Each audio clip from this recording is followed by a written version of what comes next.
Mais c'est des images de synthèse, non? Oui, la plupart, mais il a aussi été recréé en animatronique. Ah, quelle taille? Visiblement, il faisait 12 mètres de long et pouvait cracher du feu jusqu'à 10 mètres. Oh la vache! Ah oui, sacré bestiaux. Mais il est hyper complexe à faire le Magyar à pointe, hein. Ça a dû être un boulot monstre. C'est clair. Et tenez, puisqu'on parle de dragon, je vous montre un petit clin d'œil de l'équipe du film. J'avance un peu, ici.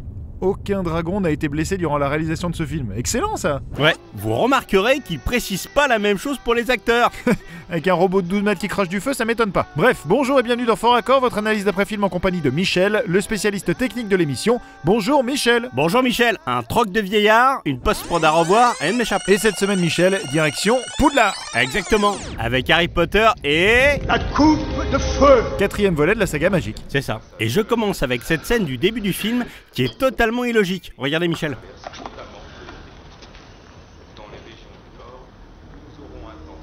Pourquoi illogique? Je rembobine un poil. Le vieux fait son petit thé et va être interpellé par une lumière. Bah oui, alors? Je vous la repasse. Si je fais pause, ici, la lumière n'est en réalité pas encore allumée. Donc, comment Ah bah peut-il oui, être... comment il peut être interpellé si aucune lumière n'est encore visible? C'est ça. Mais arrêtez de me couper la parole, Michel. Bref, dans cette gaffe, on compte seulement 2 images où la lumière est éteinte. Ah oui, ah, c'est dommage de faire un fort accord pour si peu. Une mauvaise coupe et tout fout le camp. Je suis d'accord. J'espère bien, papy. Bon, dans cette séquence, tous les élèves sont réunis dans le réfectoire et Dumbledore fait son petit laïus habituel. Regardez. Mais aussi celui d'invités très importants. En effet, Poudlard... Vous avez vu? Non, quoi? Je vous la repasse. Rusard arrive entre-temps dans la salle. Je vous fais pause ici. Ok. Donc Ron est juste là, assis bien droit. Rusard est déjà passé devant lui. Vous confirmez? Mais je confirme. Là, il le dépasse largement et plan suivant, hop, Ron est affalé sur la table et Rusard arrive une nouvelle fois dans son dos. Énorme ça. Vous la repassez un coup? C'est parti. Notre foyer cette année, mais aussi celui d'invités très importants.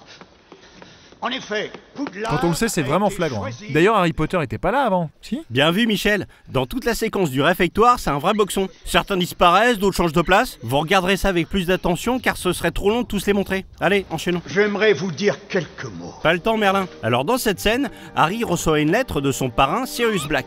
Regardez.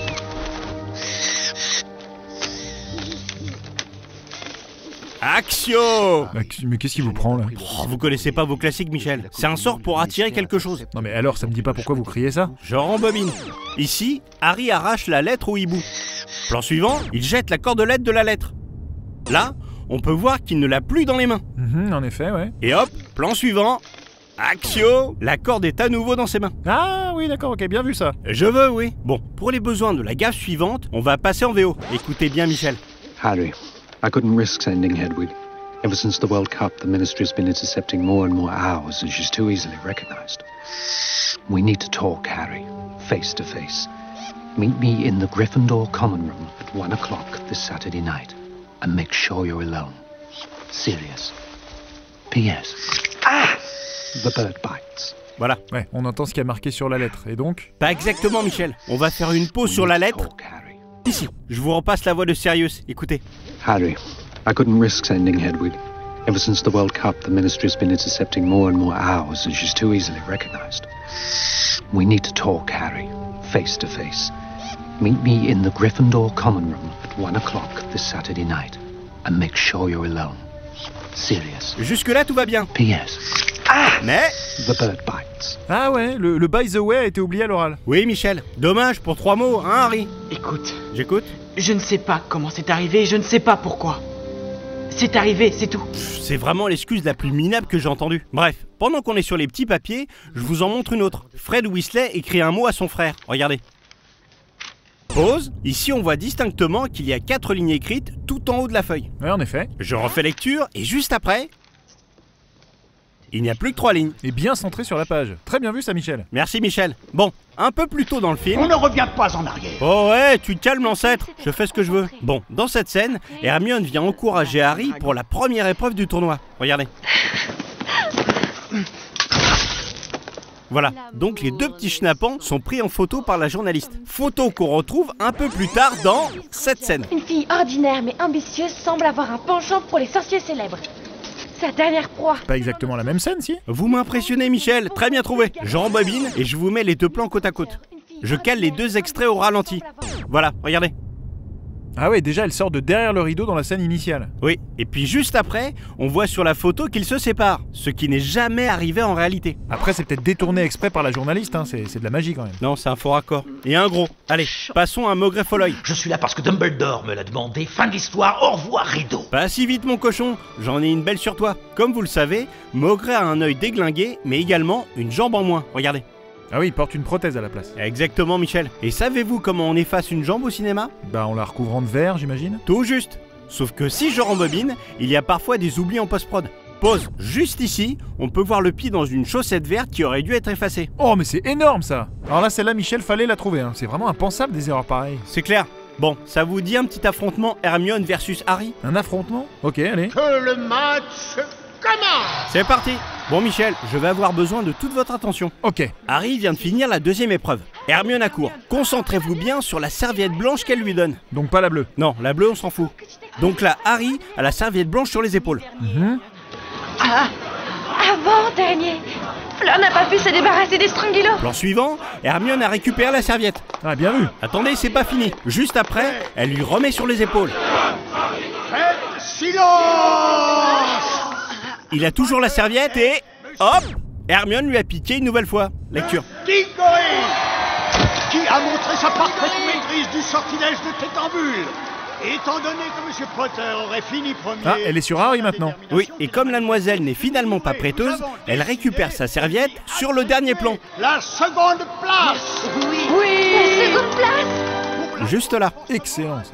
La script elle s'est méchamment plantée sur ce coup. C'est surtout Hermione qui est une sale petite égoïste. Tu as enfin compris.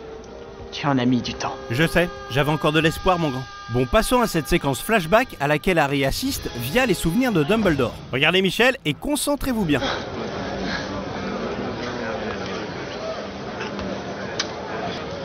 Professeur. Ah, Monsieur.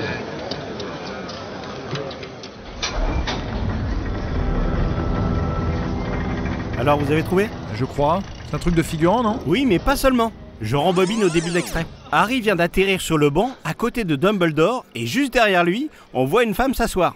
En effet. Et sur le plan suivant, le banc est vide et la figurante s'assoit une seconde fois. Ah ouais. Il y avait une autre gaffe? Oui, pause. Regardez bien comment les visages sont orientés. Les deux femmes ici se regardent et sourient, et Dumbledore a la tête presque de face. D'accord. Vous allez voir, il y a une coupe quasi invisible lors du passage du figurant devant la caméra. Je laisse défiler au ralenti. Pause. Les deux femmes sont très sérieuses, notamment notre amie qui regarde à présent droit devant elle. Ah ouais. Et Dumbledore regarde à gauche. Vous la repassez? Arrière, avant, arrière, avant. Ah ouais, c'est vraiment flagrant comme ça. J'en ai encore une petite dans cette séquence, regardez. Juste ici. Je sais pas qui c'est celui-là, mais c'est pas du tout Dumbledore. Oh, c'est excellent ça. On dirait un mix raté de deux personnages. Sûrement le fils caché de Gandalf et Panoramix. c'est trop ça. Bon, Granger, ça fait combien de gaffes dans cette séquence? 3, monsieur. C'est bien. À défaut d'être généreuse, au moins tu sais compter. Bon, et une petite dernière concernant notre ami Harry. Après son pseudo-combat avec Voldemort, Potter s'en sort avec une petite égratignure, comme en témoigne cette scène. Ouais, comme quoi c'est finalement pas très dangereux de se retrouver face au Seigneur des Ténèbres. C'est clair. Enfin, en tout cas, Harry a dû se prendre un coin de table entre-temps, car si j'avance de 2 minutes... Tac! La cicatrice n'est absolument plus la même. Vous êtes sûr? Plutôt oui. Regardez, je vous mets les deux plans à côté. La blessure est plus profonde et a changé de place. Ah ouais, c'est juste? Moi j'ai fini, Michel. Je dois dire que...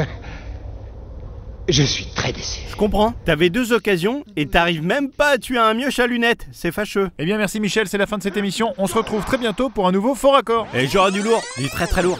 Tiens, vous avez vu le 30 juillet prochain, il y a la première de la pièce Harry Potter et l'enfant maudit à Londres. Sérieux? Vous auriez pas moyen de m'avoir des places? Bah non, c'est complet quasiment partout. Mince. Et c'est quoi l'histoire? Bah je sais pas exactement, mais ça se passe 19 ans après. Ah ouais, énorme! Et il y a les Animaux Fantastiques aussi qui sort au ciné en novembre. Ouais, adaptation d'un des manuels de Poudlard sur les bestioles magiques. Par contre là ça se passe 70 ans avant la naissance de Harry Potter, donc vous risquez pas de le voir dedans. Oh, bon, au moins c'est une trilogie, j'espère que ce sera bien. Sinon pour la pièce vous pouvez attendre le 31 juillet. Hein. Comment ça? Bah il y a le script qui sera édité le lendemain même de la première. Trop cool, j'aime pas lire mais je ferai un effort. Bah je vous l'offrirai. Bah par contre c'est en anglais. Hein. Ah, non bah laissez tomber alors. Oui c'est sûr que vu votre niveau faudra attendre une édition illustrée.